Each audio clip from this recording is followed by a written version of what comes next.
Some people object to the kind of questions we pose in our Facebook posts. They consider them inappropriate, taboo, or prohibited by Holy Quran. And some of them are, because Allah Ta'ala tells us not to go too deeply probing into some of these issues. For example, the personality of Allah Subhanahu wa Ta'ala. We cannot use a reference to compare the personality of Allah. We have no reference for comparing him.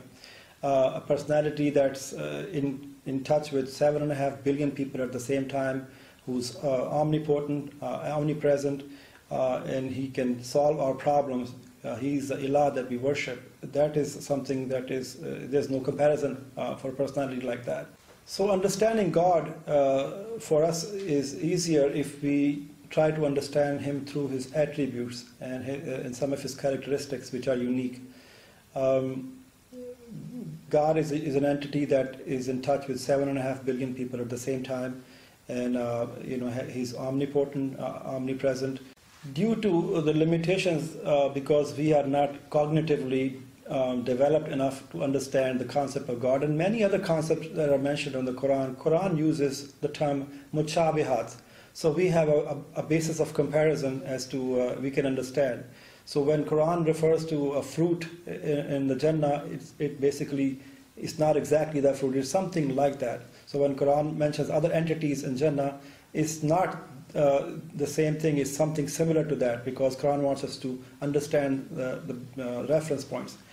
Mutashabihas are, the great example would be that if we could time travel back 400 years to the court of King Akbar the Great and his 9 wise men council, and if we were to try and explain to him the concept of a light bulb, we would use something that he can relate to, a frame of reference. So we will tell him that a light bulb is basically a lamp that operates without an oil or a tool for a matchbox, and the illumination is 10 to 20 times more than what you have.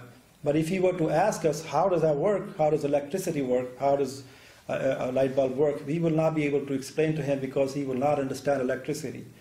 So that's why Quran uses mutashabihat to explain some of the concepts of life after death and the rewards and punishments that await us. So when Quran tells us not to go probing into some of these concepts, because they will only confuse us because of our own limitations in understanding, it also encourages us to ponder, to think about the world we live in, the universe, how it operates, and try to contribute to a world at large and a world community at large.